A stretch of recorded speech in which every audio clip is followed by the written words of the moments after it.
दुनिया के तकरीबन 70% हिस्से पर पानी है और दुनिया का तकरीबन 91% ट्रेड बहरी जहाजों के जरिए होता है। और जब कोई वेसल या शिप समंदर में होती है तो इन्हें सिर्फ समुद्री तूफान और ऊंची ऊंची लहरों का ही सामना नहीं करना पड़ता, बल्कि इन्हें समुद्री लुटेरों का भी सामना करना पड़ता है। इंटरनेशनल मैरीटाइम ब्यूरो के मुताबिक हर साल शिपिंग इंडस्ट्री को $16 बिलियन का नुकसान होता है। इस नुकसान की वजह ट्रांसपोर्ट डिलेज भी हैं, लेकिन सबसे बड़ी वजह पायरेसी है। समुद्री जहाजों को सबसे ज्यादा खतरा सोमालियन सी, ग्वाडाफुई चैनल और गल्फ ऑफ एडन के पास होता है। वो तमाम शिप्स जिन्हें एशिया से यूरोप जाना होता है वो गल्फ ऑफ एडन के रूट को यूज करके स्विस कैनाल के जरिए मेडिटेरियन सी में दाखिल होती हैं। पूरी दुनिया की ट्रेड का एक बहुत बड़ा हिस्सा इसी गल्फ ऑफ एडन के रूट को यूज करता है, जिसमें सबसे ज्यादा ऑयल ट्रांसपोर्ट वेसल्स होती हैं। और यहीं पर सोमाली पायरेट्स के अटैक का भी सबसे ज्यादा खतरा होता है। आज की इस वीडियो में आप ये सब जानेंगे कि आखिर कार्गो शिप्स और ऑयल वेसल्स कैसे इन पायरेट्स का मुकाबला करते हैं। पिछले कई सौ सालों से पायरेसी शिपिंग इंडस्ट्री के लिए एक मसला रही है। ना तो पायरेट्स पहले इतने एडवांस्ड थे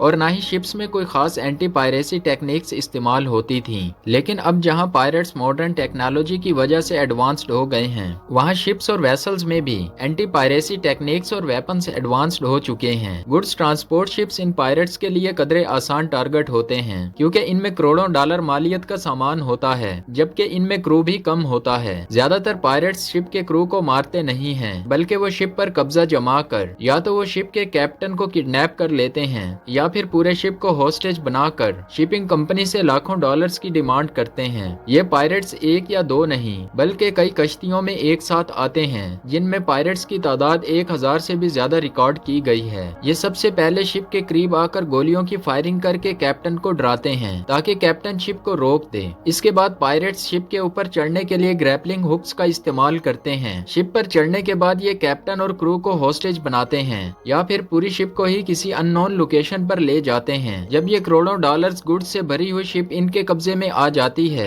तो फिर इस बात के चांसेस काफी बढ़ जाते हैं कि शिपिंग कंपनी इन पायरेट्स को चंद लाख डॉलर्स देकर जान छुड़वाती है। लेकिन ये इतना आसान भी नहीं होता कि शिप कंपनीज भी इस किस्म के हादसात से बचने की कोशिश नहीं करती हैं। याद रहे कि शिप को सिर्फ एक जगह से दूसरी जगह ले जाना ही कैप्टन की जिम्मेदारी नहीं होती, बल्कि इस शिप की सेफ्टी भी कैप्टन की जिम्मेदारी होती है। और आजकल की मॉडर्न शिप्स भी मॉडर्न टेक्नोलॉजीज से लैस होती हैं और शिप या वेसल का कैप्टन इन टेक्निक्स का यूज करके शिप को पायरेट से बचाने की पूरी कोशिश भी करता है। शिप का कैप्टन सबसे पहले करीबी कोस्टल सिक्योरिटी अथॉरिटी को इन्फॉर्म करता है। इसके बाद कैप्टन शिप की स्पीड को बढ़ा देता है। स्पीड बढ़ाने की वजह से शिप वेव्स पैदा करती है, जिससे पायरेट्स की छोटी बोट्स को शिप के करीब आने में मुश्किल होती है जब तक कोस्टल अथॉरिटी वेसल या शिप तक नहीं पहुंचती। शिप का कैप्टन और क्रू मेंबर पायरेट्स का टाइम जाया करने के लिए कई एडवांस्ड मेथड का इस्तेमाल करते हैं। इन मेथड्स में सबसे पहले वाटर कैनन का यूज किया जाता है। ये वाटर कैनन तकरीबन तमाम शिप्स में ही लगे होते हैं और ये पायरेट्स को रोकने के लिए सबसे इफेक्टिव मेथड समझा जाता है। ये नवजल शिप की चारों तरफ लगी होती हैं, जो 1 मिनट में 1350 गैलन पानी फेंकने की सलाहियत रखती हैं। इस पानी का प्रेशर 175 psi होता है।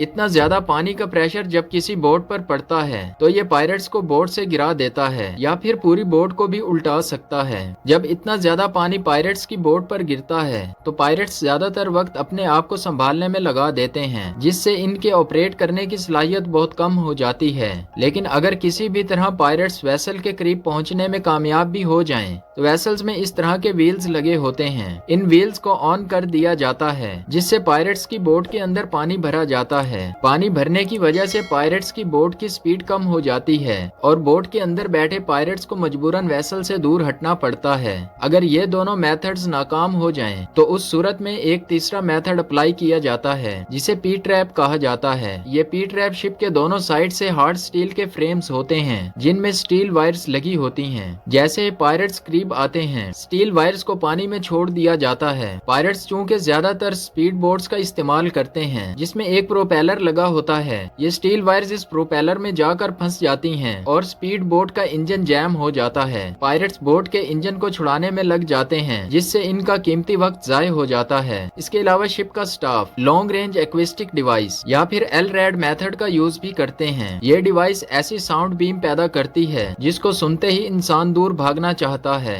इसकी रेंज 5 किलोमीटर तक होती है। एलरेड ना सिर्फ पायरेट्स को भगाने के लिए यूज किया जाता है, बल्कि अक्सर औकात प्रोटेस्टर्स को भी डिस्पर्स करने के लिए इस्तेमाल किया जाता है। अगर पायरेट्स इन तमाम मेथड से भी बचकर शिप पर चढ़ने की कोशिश करते हैं तो सबसे आखिरी मरहला होता है इलेक्ट्रिक फेंस। अलबत्ता इस फेंस में इतनी ज्यादा वोल्टेज तो नहीं होती कि किसी की मौत हो जाए, लेकिन फिर भी इस फेंस को हाथ लगाना इतना आसान भी नहीं होता। अगर ये फेंस हर वक्त शिप पर लगी रहेगी तो इस पर बैठने वाले परिंदे मर सकते हैं। इसलिए अटैक के खत्म होते ही फेंस को वापस फोल्ड करके बंद कर दिया जाता है। ये थी वो तमाम मॉडर्न टेक्निक्स जिनसे आज के इस मॉडर्न दौर में मॉडर्न शिप्स और वेसल्स पायरेट्स का मुकाबला करके न सिर्फ शिप और इसके क्रू मेंबर्स की जान को महफूज बनाते हैं, बल्कि करोड़ों डॉलर्स की गुड्स को भी बिल्कुल महफूज एक जगह से दूसरी जगह तक पहुंचाते हैं। तो ये थी आज की वीडियो। इसी तरह की इंफॉर्मेटिव वीडियोस को देखने के लिए हमारे चैनल को सब्सक्राइब और बेल नोटिफिकेशन को ऑन कर लें, ताकि हमारी हर नई आने वाली वीडियो का नोटिफिकेशन आपको मिलता रहे। मिलते हैं नेक्स्ट वीडियो में।